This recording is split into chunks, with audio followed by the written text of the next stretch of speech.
Listen to the cycles. So Pluto's once every 20 years, Saturn's once every 2.5. Well, it changes signs. Well, there's two different angles in astrology. You can ask the big picture. No, it doesn't change every year. It goes through eras. It's been 17 years that Pluto's been in Capricorn. That was a long Earth cycle that required the whole planet to reevaluate the governments and who was running them and who was our leaders and what did we trust. Well, it came down by the end of 2024 as Pluto left Capricorn. So many governments were all like, we're not counting on them. They don't have our back. They don't even have our best interest.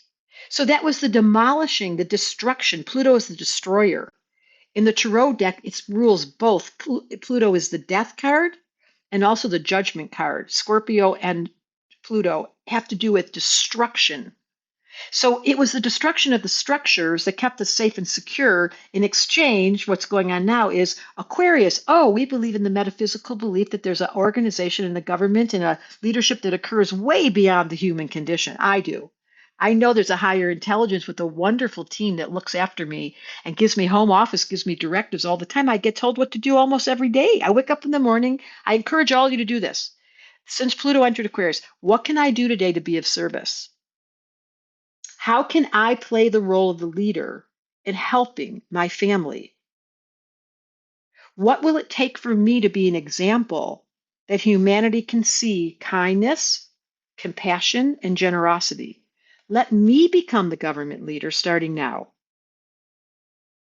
The minute that happens, if everyone took the role with Pluto and Aquarius, that the leadership was no longer dependent on the government or external mail, the old boys club is gone, in exchange for home office, for a higher intelligence, for ETs, for people that have reached mastery. I consult the highest level of intelligence. I pray to those that I cannot see. And I ask for directives that I can be of service. So my family down here can be given an example of what it's like to be alive and kicking from a place of kindness. That's the difference. So the old era was earth and water, was stability and more of the same, and keeping things familiar and repeating and washing and repeating and doing what our grandpa, doing the sins of our fathers as though it was okay. And now this era is like, I'm not doing that. And I've been that girl the whole time. When I was pregnant, this is unbelievable, but I refused to go to a doctor. And when it came time for the birth, I had a home birth in the water. At the end of the birth, there was a complication. It was in Canada, and they didn't believe in midwives in Canada. It wasn't legal, believe it or not, at the time. And I went to the hospital because we had a complication. And the doctor, when he came in, they said, "Who's your doctor?" And I was like, "I don't have." They were like, "What are you talking about? You went through 9 months of pregnancy without a doctor?" And I said, "I believe, and I still do, that the natural faculty of this body, the natural rhythms of this reality, if we go back to the basics and trust, it will all work out, including that occurrence that happened at the hospital. It all worked out." But that's a radical Aquarian, optimistic trust, because I know as an astrologer, I am totally safe here. Now, that is not what Pluto and Capricorn said. You need security. You need insurance. You need, you need numbers and letters, and you've got to get the old school boys club to tell you how much money you can spend and what the doctor said, and take this shot. Make sure. I was like, don't tell me what to do. And that's the Aquarian energy that's about to arrive. People finding their own unique style based on trust that doesn't come out from the mind, but comes from the knowing of your body. That's one of my deepest fascinations, actually, being spiritual coach, mentor, counselor, is this because I get people coming in and their life's going great on so many fronts. And they come with this knowing, this deep sense of knowing, and they go, I just know that this needs to shift. And it's like, because in Psychology 101, it's like, hey, if you just eased your expectations, you'd be fine. And they're like, I'd love to. But and I ask a lot of questions around that, but it's like, and then eventually it's like, no, this is deeper than mental. This is in my bones. Like, I just know. 100%. And you get to that point, it's like, all right, cool. This is your calling. Let's roll. Let's work. You know how much time how much time I spend with my hand on my belly? You can't see my belly, and my hand on my heart. I spend a lot of my day before I eat. I ask myself, what do you want? Not my head. She just wants coconut cream pie and bananas that she can stick into chocolate. No, no, Yum. no, no. Then I go back to my body and I say, what do you want? And as I've relied and devoted myself to the organic, instinctual knowing that I live with, my wisdom has emerged. And that's the Aquarian age. The authority is not out there, it's in your bones. It's also really hard to wrap our head around this.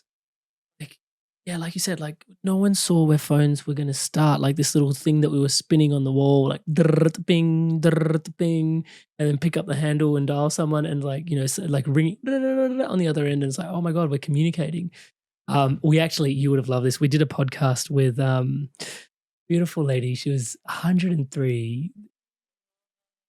She unfortunately, touch wood, just passed away, but incredible wisdom carrier for wellness.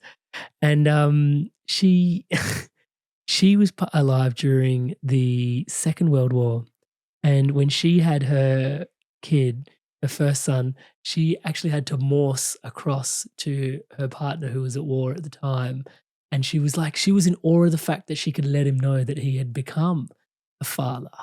And I remember tuning into this on the podcast, and for her, and I remember sitting in the conversation just going, "Oh my god, that's one person's lifetime." And like where we are now, because she was just like, Amrit, I need you to pause and just reflect on how ridiculous it is what we're doing here. And I was like, what do you mean? She's like, there's a camera, I'm on the other side of the world, you're on the other side, we'd like be able to talk and share this with the world, they're able to tune in and learn and evolve. And I was like, what? Like, we just kind of take this for granted. And she's like, no. That was incredible that I could actually ping someone and let them know their son was born. And I was just like, my goodness. And like watching how everything's coming on. And that was the phone. And you're also saying, Touchwood, that like at this particular point, like AI is kind of at that point. We have no idea what's ahead, right? In some ways, which is kind of daunting. So permission to recognize in the name of the I love this conversation. In the name of the Aquarian age, there's a couple things you know for sure. You can depend on your body. I want to go back to that. That no matter whether she's 103 or I'm turning 70 almost, whatever your age is in this room, you can rely on this body as a resource of deep knowing.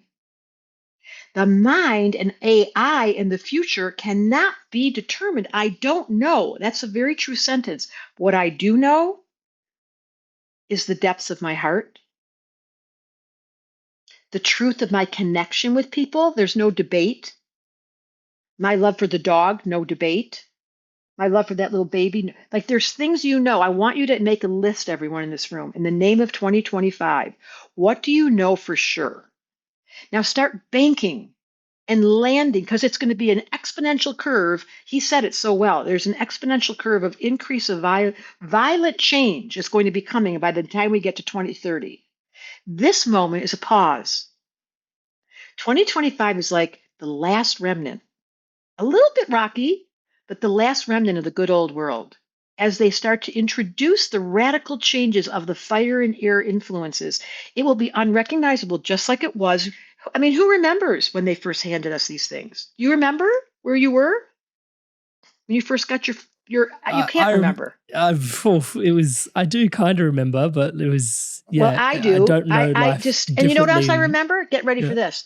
I remember when The Wizard of Oz came out in the 1960s, and I saw colored television for the first time because they got to Emerald City and it was color. And I remember being a little girl staring at television going, what? This is the nature of radical change. You can't even imagine that. You can't imagine right now what's about to happen in 2 years when AI becomes our new friend, hopefully with our best interest in mind, and starts to bring us to humanitarianism. That's my prayer for AI. Yeah, Please don't detach us. Hey there, Inspired Evolutionary. If you absolutely loved this, well then here's a full conversation with this guest on the Inspired Evolution podcast. Check it out now.